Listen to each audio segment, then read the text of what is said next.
Good afternoon, everybody, and welcome to this week's edition of the Seth Joyner Show. We are 2 days away from the NFL draft, and boy, am I glad, because I'm tired of all the mock drafts, all the prognosticators talking about where guys are going to be, what teams are going to do. Real curious as we wind down to see what teams do as far as trades are concerned, as far as player movement. A whole lot of speculation going on. Zach Ertz trade rumor. Julio Jones is in the rumor mill to be departing the Atlanta Falcons. And, after listening to Kyle Shanahan yesterday, you got to wonder, is Jimmy Garoppolo going to be on the San Francisco 49ers roster come 2021 season? Surely was not a vote of confidence if you listen to anything that he said. But my guest today is a good friend of mine. We played around the same time, and listen, he was one of the most dynamic wide receivers that the NFL has ever seen. His career was cut short by a neck injury, but if you go and you look at his numbers, he did work in his 8 years as a Green Bay Packer. Former analyst on the NFL Network, on ESPN, all over the place. Very opinionated, very boisterous, and you know what? Hey, that's why I got him, because I know he's gonna bring the fire as we roll up on this NFL draft, ladies and gentlemen. Sterling Sharp, my brother, how you doing, man? Hey, Seth, man, I'm good. How about yourself? Hey, man, I'm always good. Always good. So much going on with the NFL. I don't know how much, now that you out of the broadcast loop, so to speak, how much all of this stuff, you really keeping track of. But just curious, because, the big thing for me right now is all the prognostication that's going on. This guy, that guy, how, these gurus talk up some guys and talk down other guys. And I got into, quite a spat with Joe Banner, who used to be the GM for the Philadelphia Eagles. And he said, that really doesn't matter. Teams are going to make their decisions and do what they do. But why say something negative about a guy, when you don't necessarily have to? To me, there's something at play when you start to hear that nonsense, because if somebody moves up, that means that somebody else moves down, and how that affects their draft position, and in the big picture, how it affects their money. Yes. I hear what you're saying, and I think Nick Saban, who does a great job with his guys, said it best, that the draft comes down to ands and buts. And when you look at the ands, Seth Joyner, he'll fill the hole. He's a good tackler. He's a thumper, but he can also move laterally side to side. And he is good in coverage. What you never want to hear is Seth Joyner he's a thumper. He'll fill the hole. He's a good tackler. But, his overall foot speed is not what you want. So I look at the draft, and I always have. I've looked at the draft. I've looked at free agency. I've looked at trades. You mentioned Julio Jones and Zach Ertz. Is it an and? I mean, I think Julio they would move Julio because of the money situation with Matt Ryan, and they are really up against the cap. I think the Falcons could be somewhere close to $1 million on the cap, so they need some space. I don't know the situation with Zach Ertz, but you hope it's money. Because if it's money, that means that the player can still help someone win. And when you look at these draft picks, it's going to come down to ands and buts. And I mean, it's as simple as that. Well, there are 3 teams in this draft this year that have multiple picks. The Jags have the first and the 25th. The Jets have the second and the 23rd. And the Dolphins have the 6th and the 18th. Now, conventional wisdom would say that the Dolphins, in such a deep draft at multiple positions, are in the best position at 6 and 18, but that's not necessarily the case, I would assume. There's got to be some movement that's going to happen between these teams, and, all 3 of these teams are teams that have been somewhat in the basement the last few years, and they need these 2 picks that they have. I think you have to be careful, though. I think, and I go back to my days of Green Bay when I first got there in '88. The process was sped up. They were trying to do it in 1 year. They were trying to hit home runs in 2 years. I think what you have to do is, and the transition from my first head coaching staff to when I got Mike Holmgren was understanding the process. Mike Holmgren was one of my favorite coaches to play for because he was open and honest. And when you look at those three teams you mentioned, you are not getting to the Super Bowl next year. That's not going to happen. So you have to look at sustainment, building this thing, which is going to take, let's say, 2 to 4 years. I mean, everybody has got to rush to judgment on, like Tua. Do we need to take another quarterback? And I'm like, you're going to have two 23-year-old quarterbacks on your roster, and you're planning on doing what? So with those two picks, the Jacksonville Jaguars, it seems like conventional wisdom say they're going to go with Trevor Lawrence at number one. But this is a process, man. This thing is not going to happen overnight. You're going to have to build that team. I mean, the Green Bay Packers got to a Super Bowl with a few draft picks, but not really. Mostly they did it through free agency and with the core surrounded by Brett Favre on offense and Reggie White on defense. And so I look at those three teams that you mentioned, and I'm saying to myself, I hope they are not in a hurry. It's just kind of like we were talking before we got started about golf, and you're hitting that 50, 60-yard wedge shot. Our process is to hurry up and hit it hard, as opposed to letting it flow and let the nature of our swing and our body get involved. And I think that's what those three teams are going to have to do in the draft. This thing is not going to, Jacksonville is not going to draft Trevor Lawrence number one if conventional wisdom proves right and end up in the AFC Championship game this year. That's not going to happen. It's going to be a process. They're going to have to take time and build this thing and allow their team core, their team chemistry. They got a new head coach. The Miami Dolphins, I think, did an outstanding job last year, but they're young. And so they're going to have to do some really smart things in this draft, but they're also going to have to, they maybe get a Zach Ertz, or they're maybe going to come up with another player that can help them get over the AFC hump. You're watching the Seth Joyner Show. My guest today is NFL wide receiver Sterling Sharp and NFL analyst. And I want to get to the quarterbacks, but my show is largely Philly based. So everyone wants to know what is Philly going to do. I had an interesting show last week because I kind of talked about where the Eagles are. They moved from 6 with the trade between themselves, the Dolphins and the 49ers. They moved from 6 back to 12, and Philly liked to lost their mind because they wanted that guy at 6. I was okay with the move to 12 because I just, and as we go through some of this, I got, quarterbacks, wide receivers, offensive line, DBs, and edge rushers. Those seem to be the premier spots when we're talking about hot spots in this year's draft. You start to think about what the Eagles need. They signed Joe Flacco. They traded away Carson Wentz, and they gave the keys somewhat. They gave half of the keys to Jalen Hurts. So their offensive line is in good shape if they can stay healthy, and they got a lot of young wide receivers. For me, their biggest problem is on the defensive side of the ball, in the cornerback area, the linebacker area, but they don't value the linebacker position enough to use the 12th overall pick on him, so they're not going to move up and take Michael Parsons. That's the guy. To me, he's like a Luke Kuechly. He's like a Ray Lewis, if you will. Guys like that change the complete complexion of your defense, because when they raise their level, everybody else has to play up to that same level. But I'm not against them, going, D-line. I'm not against them going O-line, because, if you can't control the line of scrimmage, you can't win. No. I got a problem unless Waddle or Chase falls to them, with them going with another wide receiver, because they've drafted 11 wide receivers in the last 10 drafts. That's a lot of draft capital. Yes. So, I mean, are you going to go grab another one? Let me say this while you're saying that. You got to look at how the NFL is built now, though.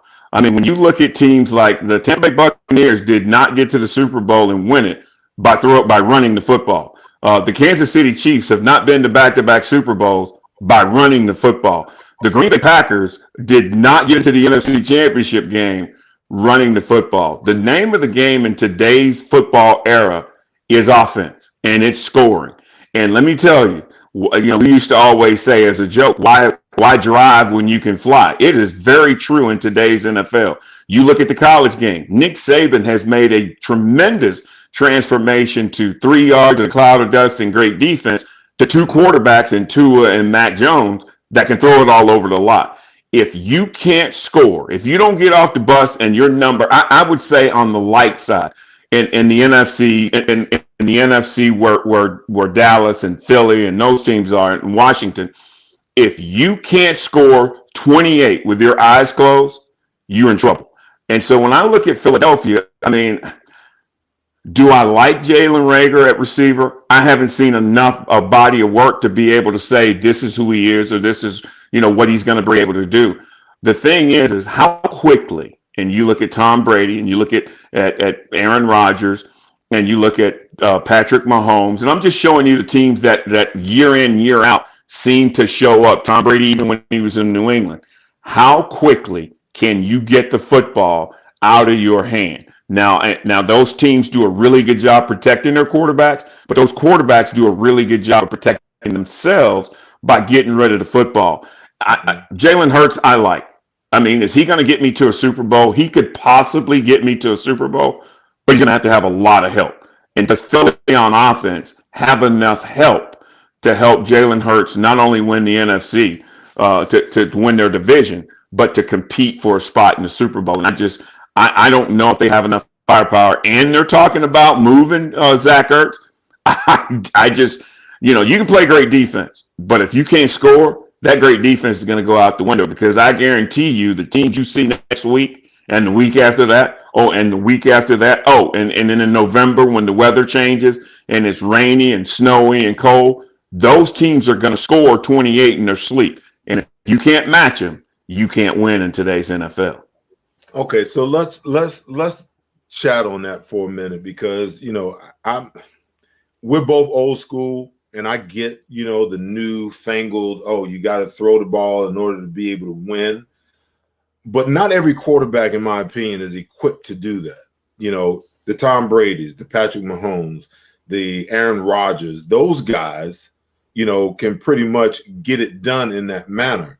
But the majority of the quarterbacks in the NFL, they need a run game.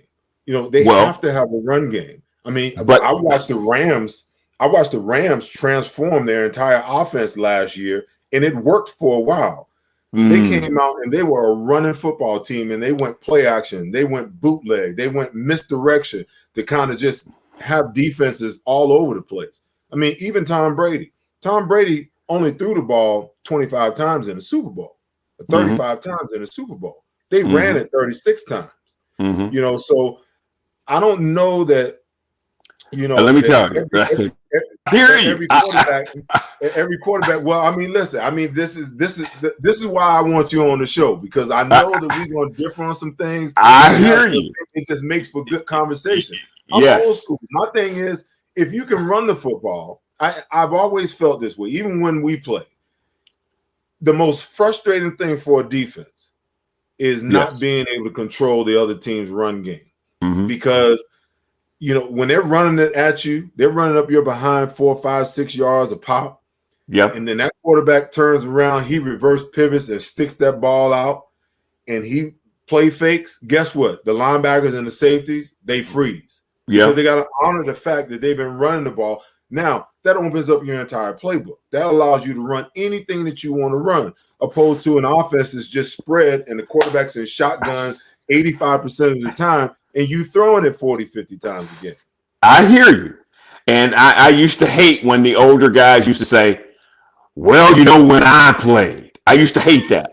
When I played, we did this. Or when I played, we used to practice 3 times a day. We used to do this. And the thing is Seth, when you and I played, I was on the tail end of the beginning of the throw to get the lead, run to keep it.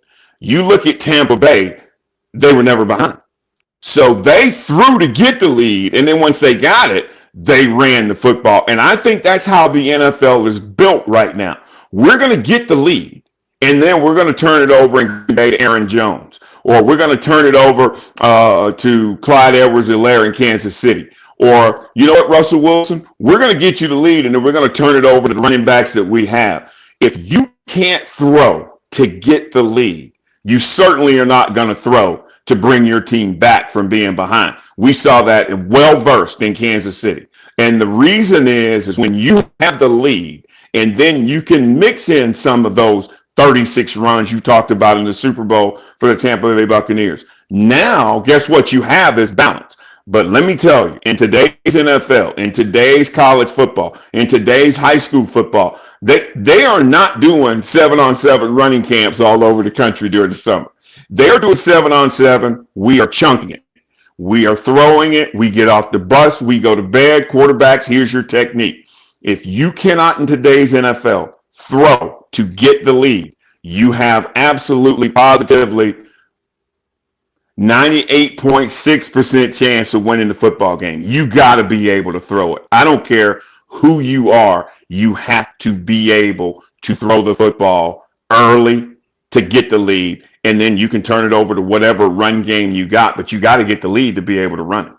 And today's NFL, you're not getting off the bus running the football talking about, oh yeah, we're trying to go, 12-4, or now that they're gone to 17 games, we're trying to go 13-4. That's not going to happen. You got to throw the football. I don't care who you are. The Jacksonville Jaguars at number 1 are not looking for who's the best running back. We got to throw the football, and we got to be able to throw it efficiently. And we hope we have a guy that understands how to protect it. That means, not putting it in harm's way. And I think you have to have pieces in place to get the ball out of the quarterback's hands as quick as possible. And I'm a firm believer, going back to old school football, if the whistle blows and your quarterback has it, you in for a long season. And when I look at your Philadelphia Eagles, there were a lot of times at the end of the year when they had a chance to do some things. There was a lot of times when the whistle blew, the quarterback had the football, and that offense ain't going anywhere. Right. Now, just devil's advocate, because I'm not talking about smash mouth football. Right. Oh, no. I totally follow you. Right. Yeah, I follow you. The issue I have, because I've seen it. I saw it with Chip Kelly. I've been doing the pre and post game for the Eagles for the last 5 years. I saw it with Chip Kelly at his end. I saw it with Doug Peterson. In 2017, when they started off kind of slow at the beginning of the year, and everyone was, we got to run the ball. Mm-hmm. I'm talking about from the standpoint of having early balance, so that you can do the things that you want to do. Because I've seen it plenty of times where teams come out, they got their first 15 scripted, mm-hmm. And I guarantee you, I bet you in those first 15 that 9 of them are throws. I will guarantee you that. There's no doubt about it. No doubt about it. But the problem with that is I've seen teams go 3 and out, 3 and out, 3 and out, 3 and out, 3 and out. Mm-hmm. Okay. At the other end of the spectrum, you're putting your defense, at risk. The other mm-hmm. team gets a lead. And now you're in a situation, you're in a circumstance where now you're playing from behind, the position that you really never wanted to be in. Okay. And a lot of these, because that's the mentality, throw early, get the lead, run the ball mm-hmm. late to run the clock out, go into your 4-minute offense.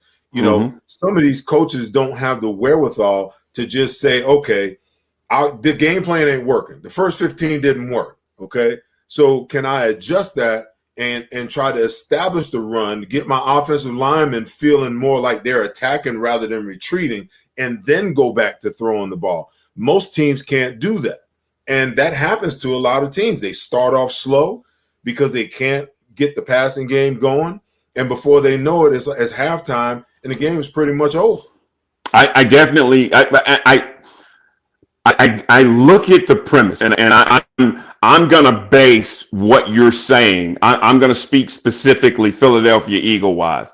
And it's hard to assess that football team because they had so many injuries. They had so many missing pieces.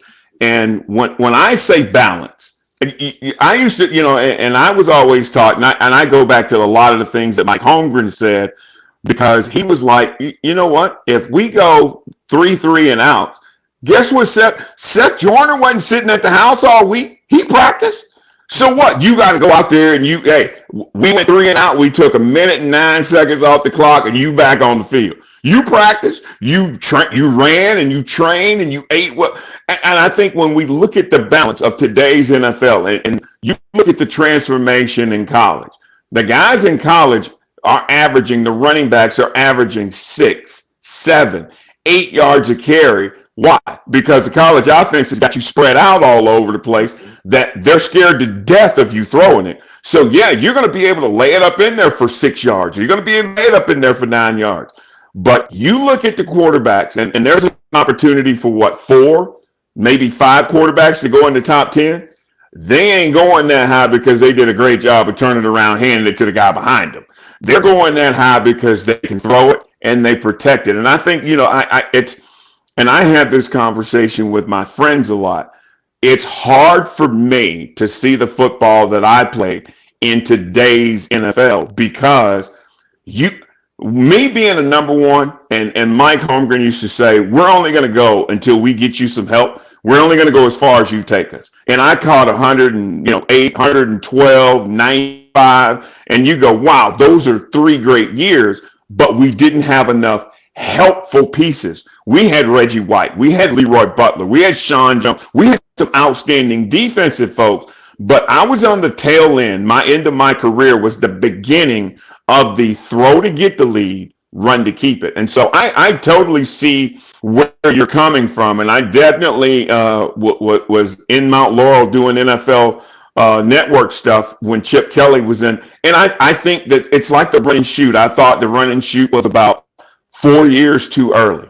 I thought Chip Kelly in the NFL was about 4 years too early, because now if you look at the college offenses, the offensive line, they are run blocking to pass block because everything is off of a jet sweep or a counter or a fake dive. So they understand how to pass block. And I think you can't take that away. And I think that's what we do when we look at the draft, is we talk in the draft about old school football with new school players. And when I look at a Trey Lance, and when I look at a Justin Fields, I'm looking at black quarterbacks, and I know what I think about black quarterbacks. When you say athletic, that tells me run first, throw second. These guys are throw first, run second. I mean, we looked at Doug Williams. We go, hey, black quarterback. And then Doug came out throwing it. Warren Moon came out throwing it. Okay, then we got Michael Vick. We were really excited when we got Michael Vick. We are really excited when we got Lamar Jackson. But at the end of the day, when the whistle blows, if your quarterback has the football, I go back to it. If your quarterback has the football at the end of the day when the whistle blows, it's hard. And you can ask the Baltimore Ravens. It's hard for me to pay a wide receiver $2 million, $4 million, and have him block in the corner, because that is not going to help us. We can be successful. We may even win our division, but we really and truly don't stand a chance at getting to the big game. And I think everybody is trying to be built to go to the Super Bowl. And the thing is, the quickest way to the Super Bowl, win your division. If you win your division, that's the quickest, easiest route to win and get to a Super Bowl. And I think when you look at the Philadelphia Eagles, who won the NFC East last year? That's who I'm looking at. And how can I dethrone them? The AFC West, they're looking at Kansas City. The San Francisco 49ers are looking at, we got the Rams, we got Seattle, and everybody in that kind of division in the NFC West kind of built the same way. They all like to play action pass. Jimmy Garoppolo, as a starting quarterback at San Francisco, guess what? He was very efficient. Russell Wilson, very efficient. But we want to throw the football. Kyle Shanahan in San Francisco, oh yeah, I want to throw the football. I need to throw the football. Russell Wilson, I want to throw the football. But guess what? We need to have an offense to where I can get it out of my hands quickly and efficiently. And then guess what? Now we can do all those running things that old school Seth Joyner wants to see. He wants to sit on the sideline. Seth Joyner does with his feet on his helmet going, man, that was a great play, man. We going to come out of here with 51 defensive snaps this week. No, the way the offenses in the NFL are built today, Seth, you have got to throw the foot. You got to be offense. You got to be high octane. You got to score points. And the only way to do that, you can't drive and do it. You got to fly. You have to fly.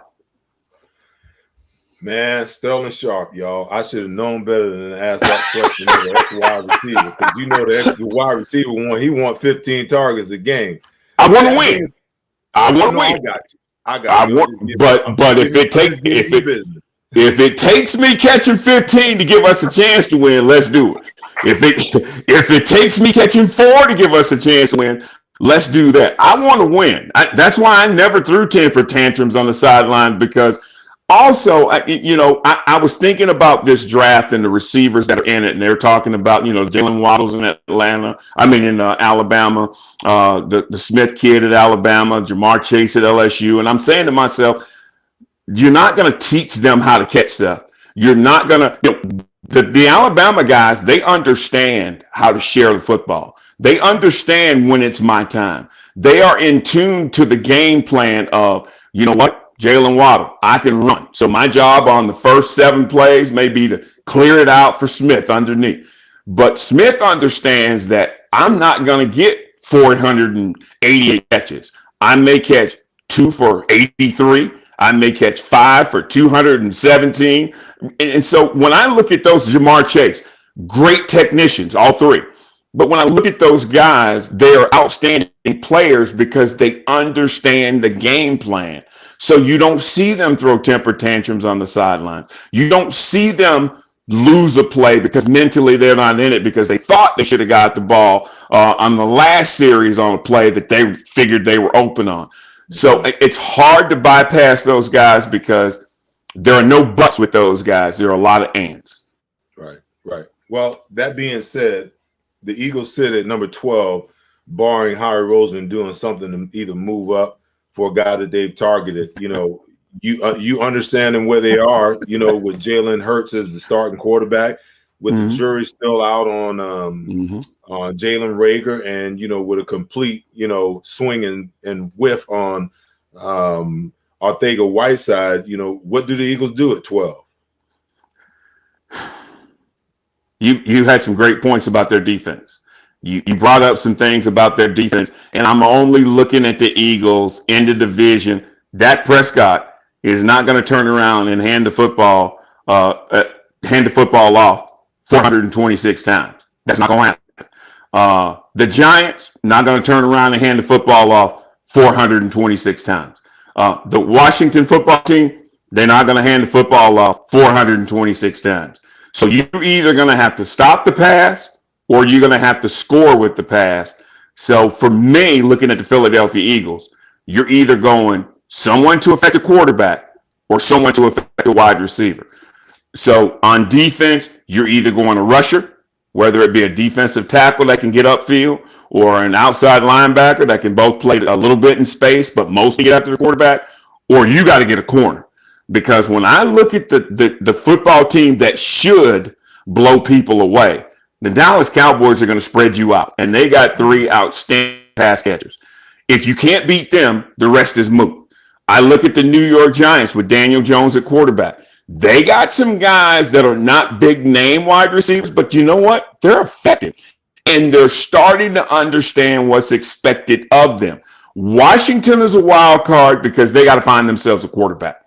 But when I look at those 2 teams, Dallas and the Giants, you are going to have to affect either the quarterback or the wide receiver, or you better be able to score with them. So it's simple for me. When I look at Philly, you're either taking a rush guy to get at the quarterback, you're taking a corner to cover 1 or 2 of those wide receivers, or you're going to get a wide receiver yourself. I don't know if Chase is going to fall to you.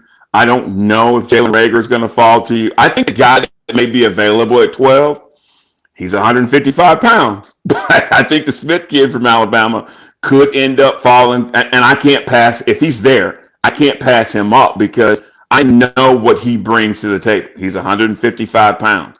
But he was 155 pounds 2 years ago. He's probably going to be 155 pounds 2 years from now. But that 155-pound guy had 5 games of over 200-yard receiving in college on an offense that was loaded with weapons, with Najee Harris getting a bunch of touches. It's hard to pass him if he falls to them. But it's simple. You got to either affect a quarterback with a rusher, you got to affect a receiver with a cover guy, or you better get a receiver yourself, especially if you let Zach Ertz out of the building. Yeah. Well, listen, I wouldn't be mad at the Devontae Smith pick myself. I think all of this talk about his size, and whatnot is a bunch of nonsense. All you do is turn on the tape and you can see the kid can play. We're not living in our NFL where he's blown up anyway. Exactly. See, so you have said it, and everybody else understands it, but they don't want to say it because it'll weaken their argument. Defenses can't impose their will on you anymore. I remember when we used to play you guys, and across the front with Clyde and Jerome, and you had Rich Miano, you had Byron Evans, you had Eric Allen. That was a defense that could impose their will on you because you guys could run, you guys were physical, you guys were big, had Andre Waters in the back end also. You guys were big, and you guys could impose your will on. They can't do that anymore because it's a 15-yard penalty in the game. And on Monday, I'm gonna have to make the check a little smaller. And and what people don't realize about NFL fines is they double. So if you get a personal foul for unsportsmanlike or unnecessary roughness, whatever that number is, the next time it doubles, and the next time it doubles. So you're not going to keep trying to impose your will on a 155-pound wide receiver that's very crafty in how he runs. He's very cute, and I'm not talking about how he looks and how he runs his routes. He seems to never be out of position, and that's what I watch as a receiver. I'm not looking to see if he can catch. I'm looking to see how he catches it. He never seems to be out of stride. He never seems to be on the wrong foot. He never seems to put himself put his hands in the wrong position to make that catch. The only time he put his hands in the wrong position to make a catch, he got hurt in the national championship game. That's the only time I've ever seen him do it, because knowing that the guy was on the outside, I thought he would have cradled it, put his left hand on top, and he tried to put his right hand on top, and that's how he got hurt. But these receivers, I'm with you. I don't 155 pounds. That doesn't deter me at all because the kid can play. So let me ask you: Do you think the NFL? See, when I talk about college football, I talk about the Big Five conferences. You got the Pac-12, the Big Ten, the Big 12, the ACC, and the SEC. Now, to me, the weakest division in all of those is the Pac-12 because they seem to, nobody plays any defense. It's one team outscores the other. It's 45-43, 52-51. That's not what you want. Hey, that's not what you want to say. Go ahead and say it. The Pac-12 is soft. Go ahead and say it. Don't tiptoe around it. You want to say the Pac-12 is soft. They are, because they play a finesse style of football. They really do. I mean, the only team that'll hit you in the mouth is Stanford and Oregon. The rest of the conference, they try to finesse their way around. My point is, when you start to look at the NFL, when you look at the Pac-12, it's all about outscoring your opponent. Yes. The NFL headed in that direction. I think all college football is headed in that direction. You look at Alabama. No, I'm talking about the NFL. Is the NFL headed in that direction? They have to, because they're getting their farm system is college football. And if you look at what college football, and we talked about Nick Saban earlier in your show, you look at Nick Saban, who we're downhill in defense. We're downhill in defense. And then all of a sudden with Jalen Hurts and Tua and now Mac Jones, we're throwing it all around. I mean, a wide receiver from Alabama won the Heisman Trophy with some outlandish numbers. And you start going, wait a minute. So if he had those numbers, what did the quarterback's numbers look like? I definitely believe the NFL has no choice, which is why the rule changes where defenses can't impose their will. Targeting in college football is a 15-yard penalty, unsportsmanlike conduct in the NFL now. And so, I really think the NFL is going in that direction because their farm system dictates how they play. I mean, when you and I came out, when a running back ran for 1,000 yards in college, you were impressed. I'm impressed if running back runs for 17, 18, 1900 yards now. I mean, how impressive is Derrick Henry in the NFL? But in the NFL, Derrick Henry running for 2,000 yards, you start to look and you go, wow, they are built the way you want a football team to be built to compete for a championship year in and year out. And then when push comes to shove, they can't score. Well, why can't they score? They got A.J. Brown and they got all these receivers and tight end, and they got this, they got a quarterback that they trust. They can't score enough points. And when you look at college football, Pac-10, SEC, ACC, they get off the bus scoring 45. But we're going to score. You know what we're going to do? We're going to kick it off, and we're already up. It's 35-35. Now let's go from there. And so I think because the farm system, which is college football for the NFL, they got no choice. They have no choice. They have to follow in those footsteps. Okay, let's get back to the draft. I had to give my Philly people a little bit of Philly love. But, listen, this draft coming up, I think, give me your take on the 5 quarterbacks. You got Lawrence, Wilson, Fields, Jones, and Lance. And Fields, has seemed to slidden lately. He's been catching a lot of flack, and it seems to me that, he was the number 2 guy at the end of the college football season. He's been jumped by not only Wilson, a guy who played in a much weaker division. That doesn't necessarily mean anything, but he's been jumped by Mac Jones as well. Give me your take on each one of those guys. For me, and hey, look, I look at Trevor Wilson. Trevor Lawrence and Mac. I look at them as the same guy. I look at 2 pocket passers. I think Trevor Lawrence is a little more run-oriented than Mac Jones. The other guys are the same. They're the same guy. One may be taller, one may be faster. They're the same guy. I just don't like in today's NFL. I love Lamar Jackson. That's who he is. I need a guy that is throw first, throw second, and to save my life, I will run. But only to save my life. I know that all those guys throw the football, Wilson, Fields, Lance. I know they all can throw the football. They are just a little too athletic for me in today's NFL because I got a feeling that more times than not on a team that would draft them, they're going to end up with the football when the whistle blows. And I told you can't have the football when the whistle blows if you're the quarterback. It's got to be out of your hands. And so it's hard for me outside of Lawrence and Wilson, and I'm certainly not Philadelphia. You are not taking a 22-year-old quarterback with a 24-year-old quarterback already on your roster. That's not going to happen. Philly can't do that. I don't think the Philadelphia Eagles would do that to me sitting here in South Carolina. I don't think they would do that to me. That would hurt because all that does is set back because what you're going to end up doing is what you did to Hurts and to Jalen last year, and just in and out. You're going to play, you're not going to play, you're going to play, you're not going to play. You need stability. And I think for 2 years or a year and a half, for 2 years, I think you need to ride with Jalen. I really do. I think you need to just go, we're going to build around this guy to get close offensively, team-wise, to what the Dallas Cowboys have. Because if they can keep back upright, they're going to score points. And when you score points, your defense starts to look a lot better when you score points because you speed up the process of the other team when you score or when you can score. So I'm looking at those quarterbacks, and Mac Jones, I think, is a pure pocket passer, and he really and truly doesn't want to run. I think he has Dan Marino type mobility. And I used to love Dan Marino's phone type mobility. Tom Brady has phone booth type mobility. Aaron Rodgers has phone booth type mobility. They are only going to run to save their own lives. Other than that, it's coming out.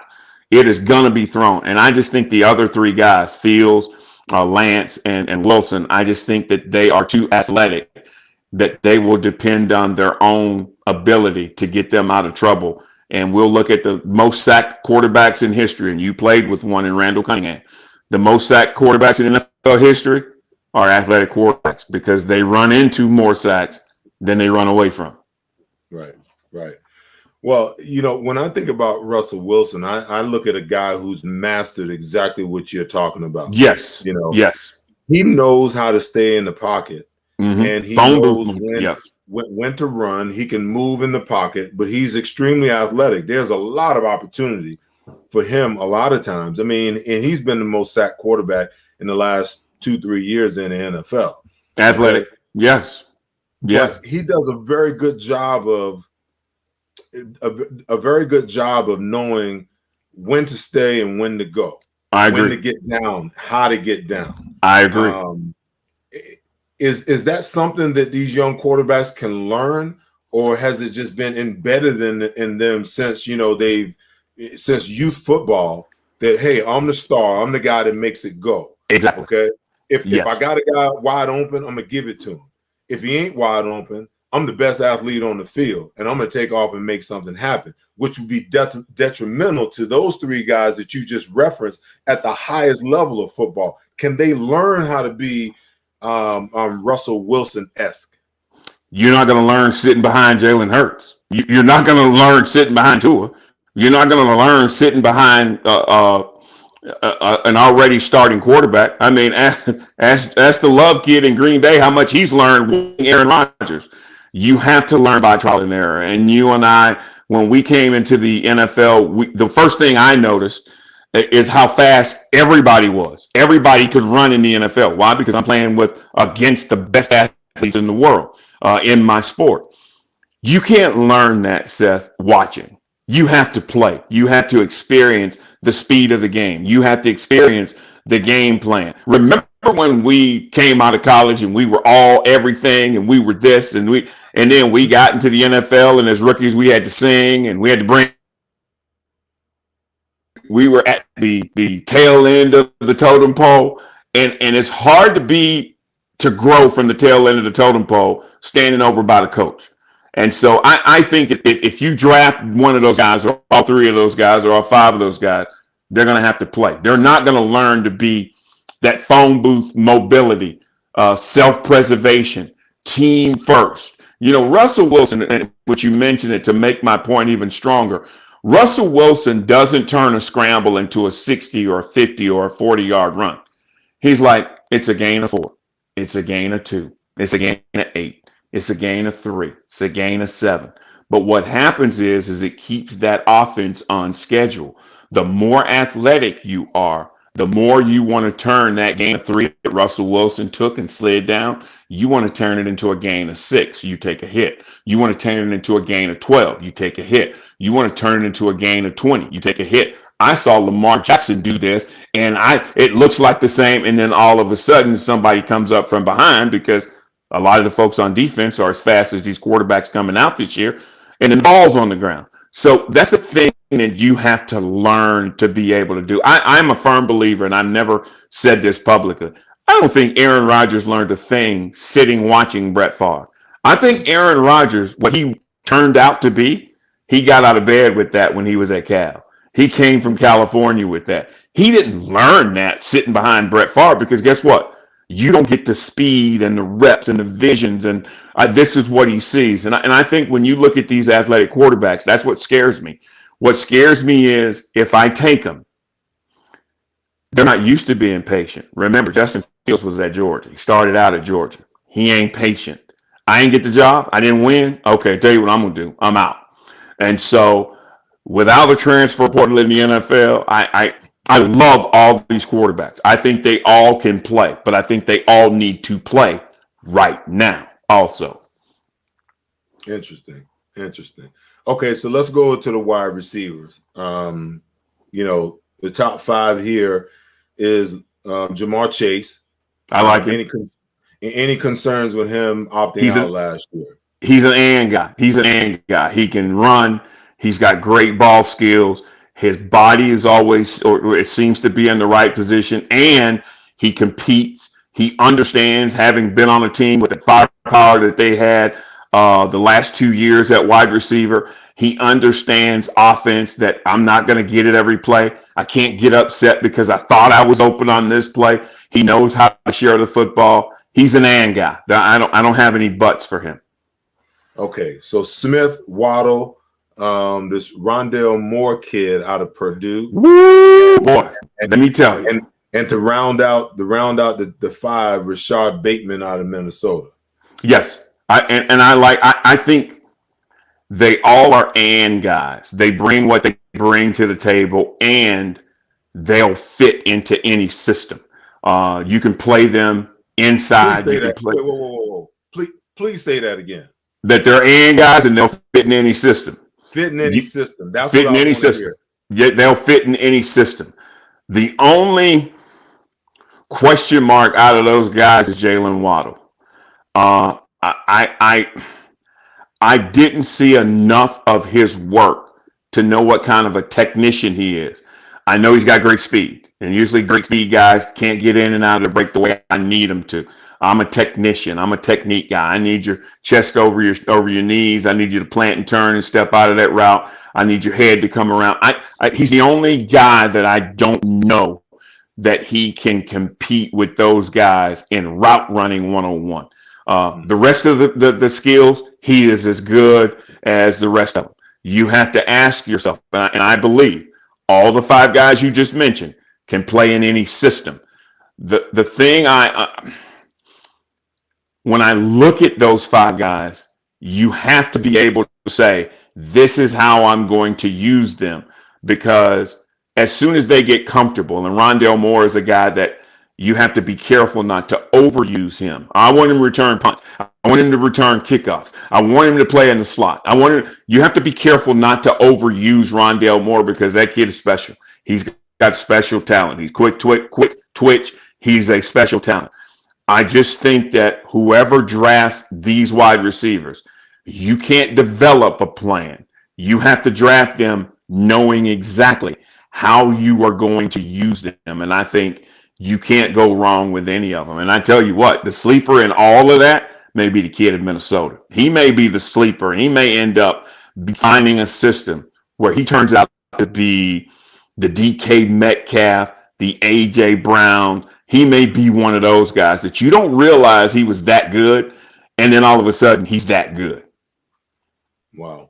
And the reason why, I asked you to repeat that, because you hear these GMs, you even hear, the GMs deflect to coaches. And right now I'm kind of talking, at Howie Roseman, because he had a statement that came out last week that said that, Jalen Reagor was the guy that Doug Peterson wanted because they thought he was a better fit. My perspective on that is, you figure out how that guy fits into your system, and you got, and their whole thing was, oh, Justin Jefferson wasn't a fit. Well, the kid became the offensive rookie of the year. You mean to tell me that he wouldn't have fit in your offense? I mean, that kind of coach speak or, deflection really bothers the hell out of me, because my thing is, you draft a guy, if the coach is on board with the draft pick and the GM and the scouting department, everybody is on board with it. Now you turn him over to the wide receiver coach, develop this kid. Okay. Yeah. Well, and see, let me stop you on develop, because when you say develop, I should know who Jalen Reagor is before he gets in the building, especially if there's a chance we're going to draft him. So I should know he can get in and out of his break. He's got good speed. He's got good long speed. Is he a double move guy? Can he control his weight? Is he a long strider? Is he quick twitch? Is he better here than there? But like I said, I think what hurt Jalen Reagor is a lot of injury at the wide receiver position for the Philadelphia Eagles. I mean, Alshon missed how many games? I mean, Alshon is stable. He's consistent when he plays. And so I think that hurt Jalen Reagor, because you never really got a chance to have him comfortable. And a lot of people think, oh, well, you got drafted in the first round, you should be comfortable. I got drafted number 7 in the first round. Tim Brown was in front of me. Michael Irvin was 4 picks behind me. I didn't get comfortable in the NFL until like week 7, week 8, week 9. Only because I'm supposed to be the guy, but you're throwing 3 balls at me. I'm supposed to be the guy, but you're throwing 4 balls at me. I'm supposed to be the guy. I don't have a ball thrown to me until the second quarter.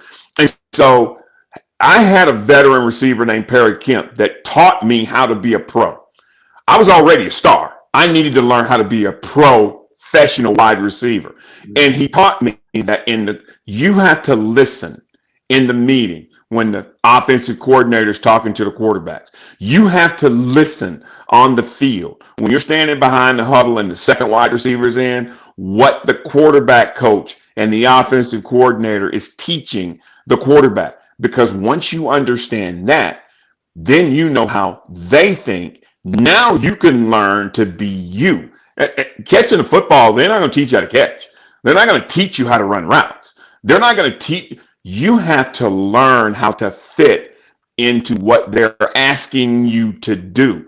And I don't think Jalen Reagor, and I'm going to defend him, I don't think he ever got that opportunity because of all the injuries they had at wide receiver. And because of the inconsistent play at quarterback, I think that the offense started to search. I thought Greg Ward I love what he brings to the table. And I don't want to minimize him, but I think it's hard to learn from a Greg Ward Jr.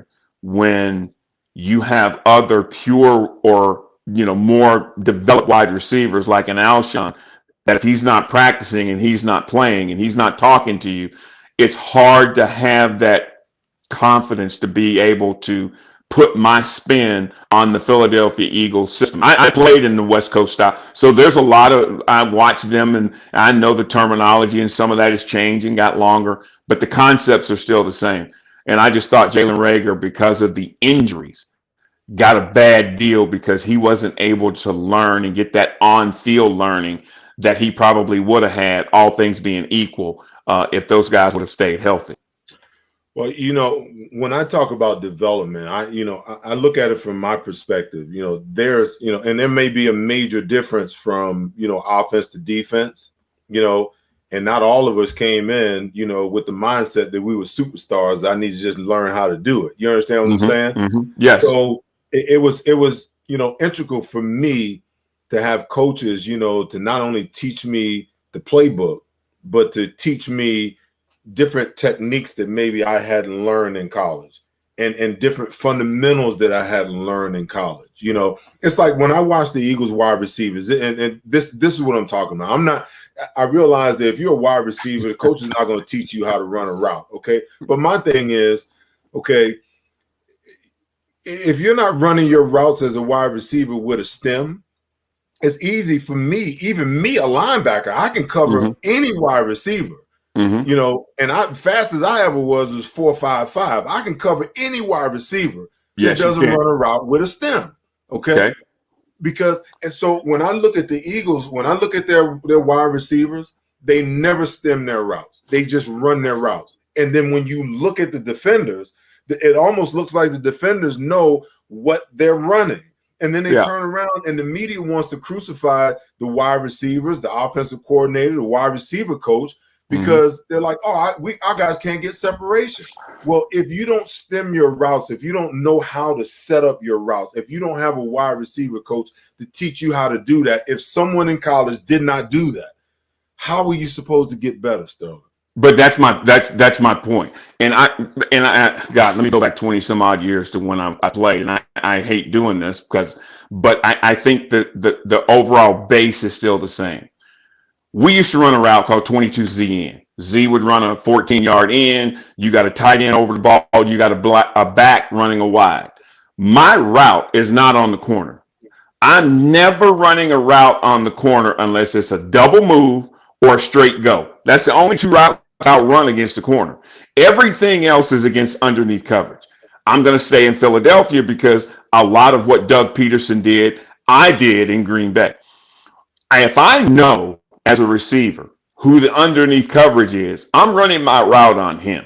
So what you're saying is instead of running straight up the field to 14 inside the 12, I may angle it in 2 to 3 yards so I don't have to come around you, that when I plant, I'm already in the hole. But that was something I was taught by the Perry Kemps and Patrick Scotts and the Carl Bland to understand defenses.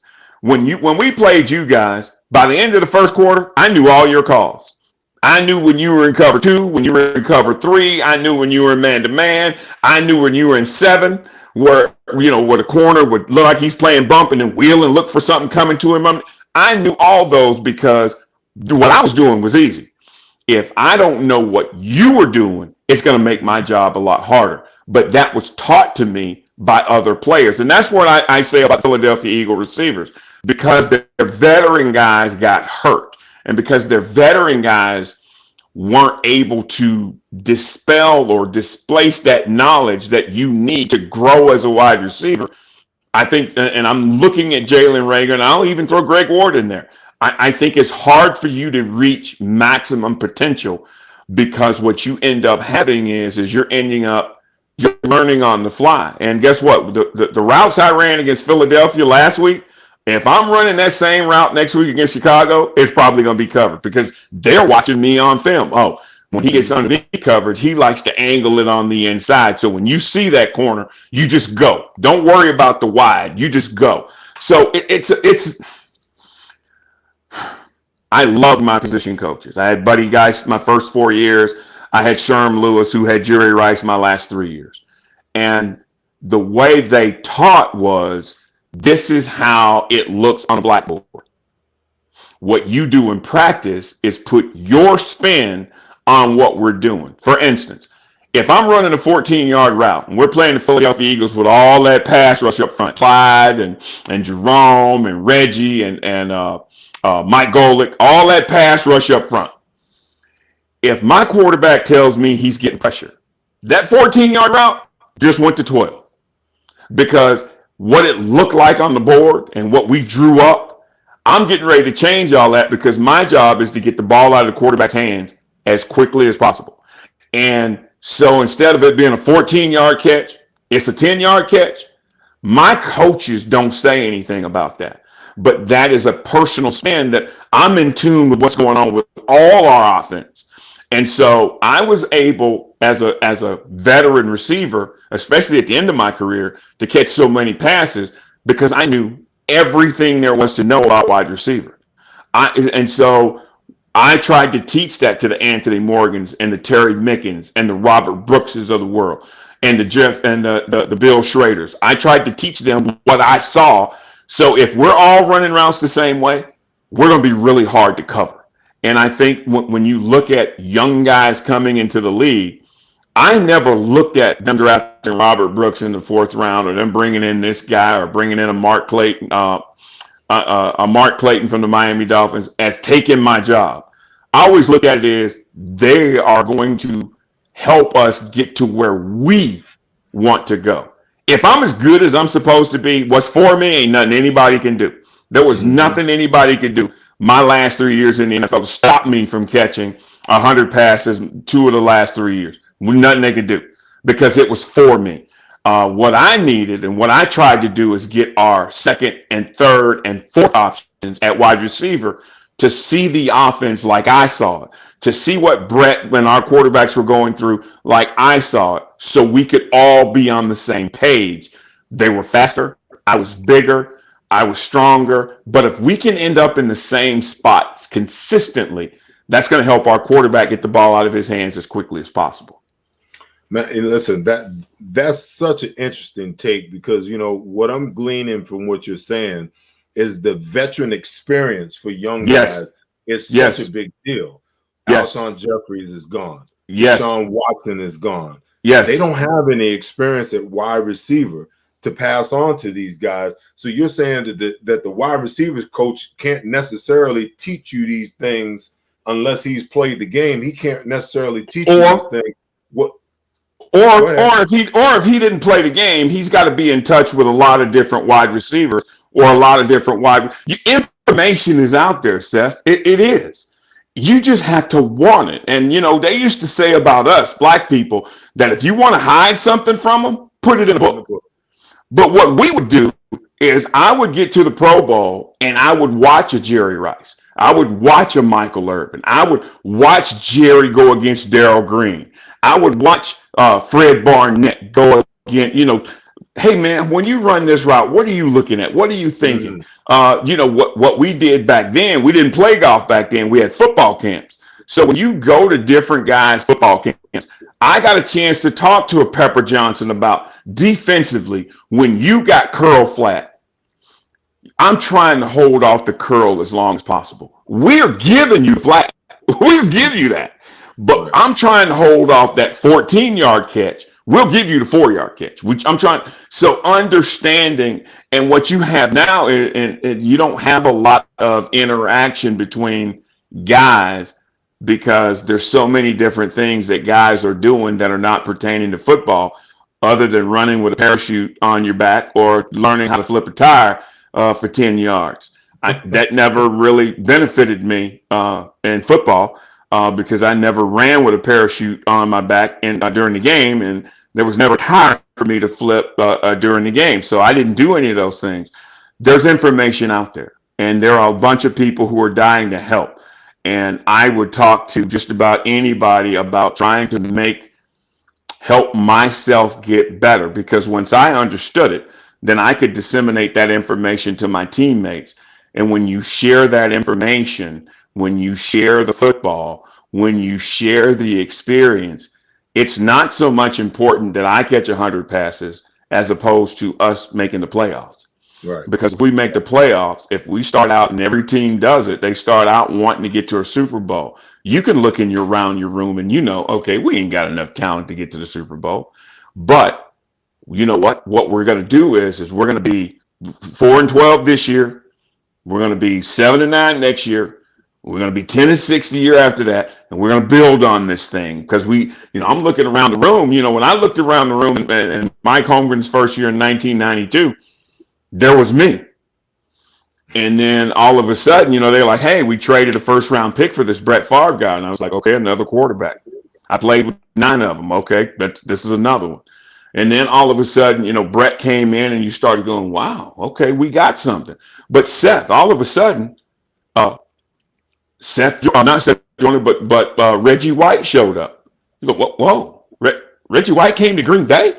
And so you're starting to build something through the information. And I know a lot of us talked to Reggie at the Pro Bowl and during the offseason about, hey, look, man, Green Bay is a great place to play. Now, I know the money had a lot to do with it, too, but Green Bay is a great place. I mean, you played in Green Bay, it's an outstanding place to play football. But if you don't have communication, and I'm saying communication between the old guys and the young guys, I don't care who you are. Talent ain't going to take you far enough because you ain't going to have enough information to get there.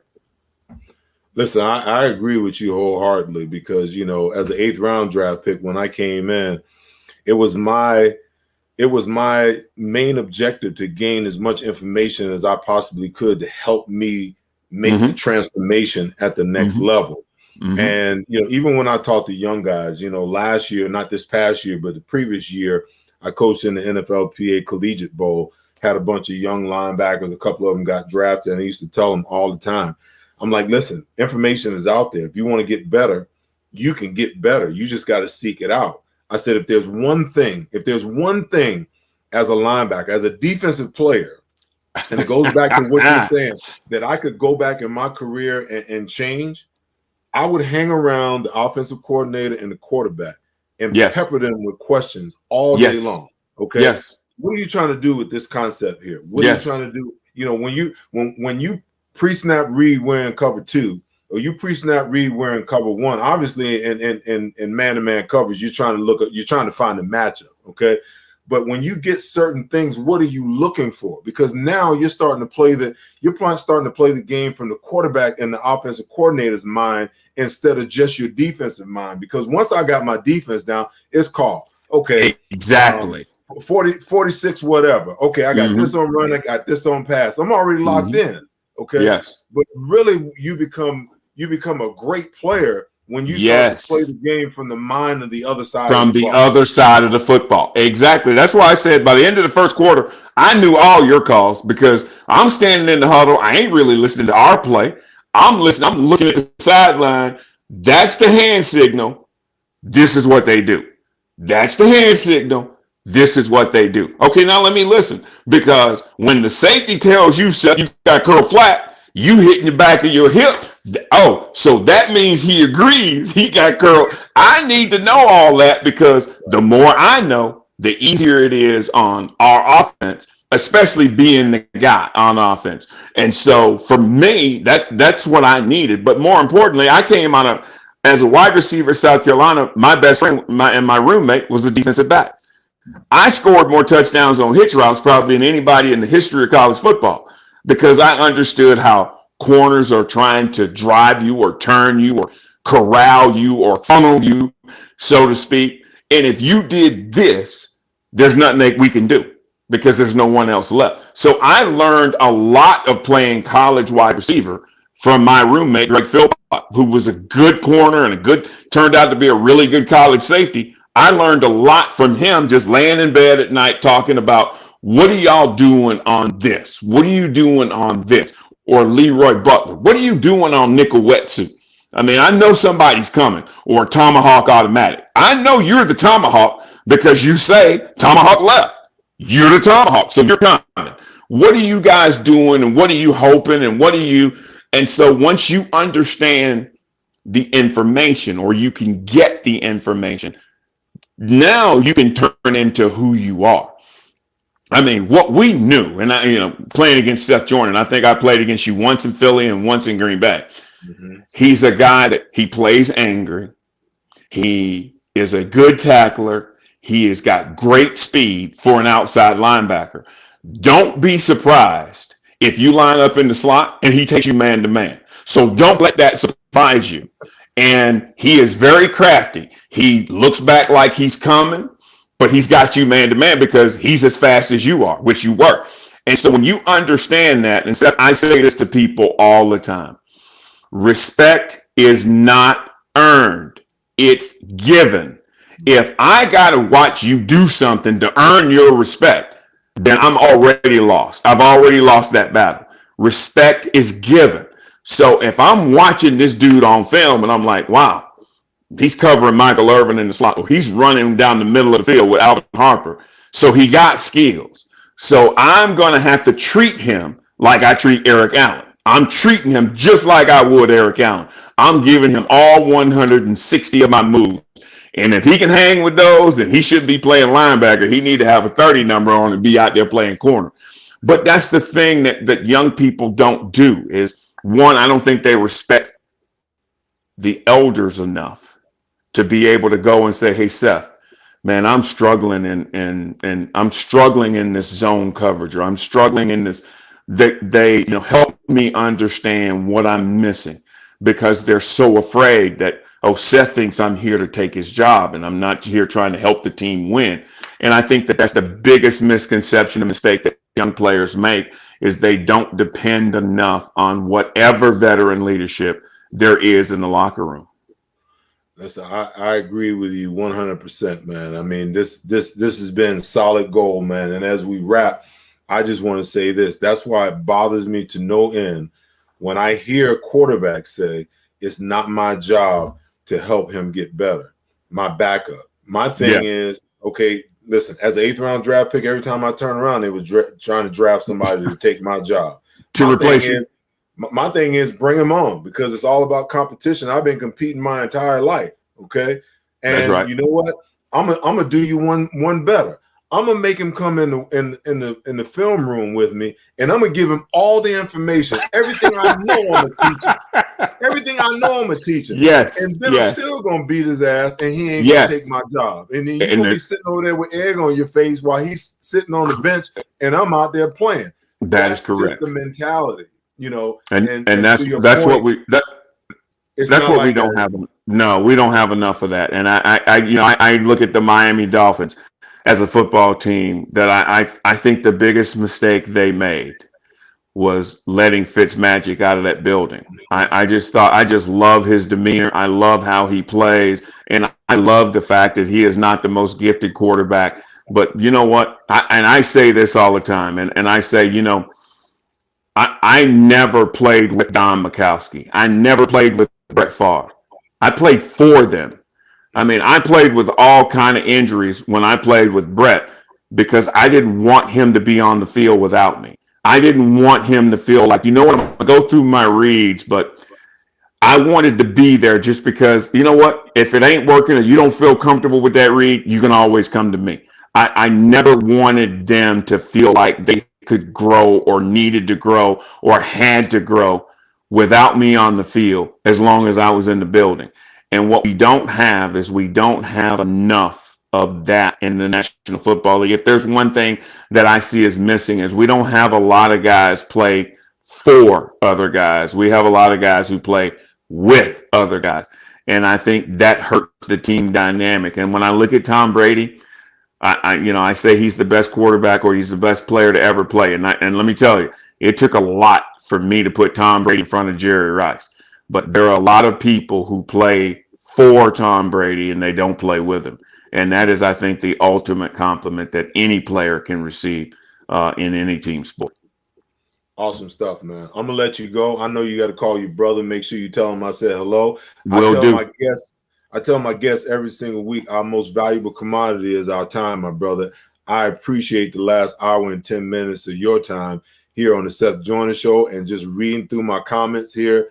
Listen, my viewers enjoyed this stuff today, man. I appreciate you, brother. All you have to do is ask. That's what friends do. Is, you know what? If the most valuable commodity is our time, we got to be able to give it to our family and my friends. You can call me or ask me anytime, my friend. I appreciate it, brother. Anytime. Well, that's our show for today. Like I always say, you guys be good to each other and take care of each other. But most importantly, make sure that you guys love each other. I'll see you guys right back here next week. Peace.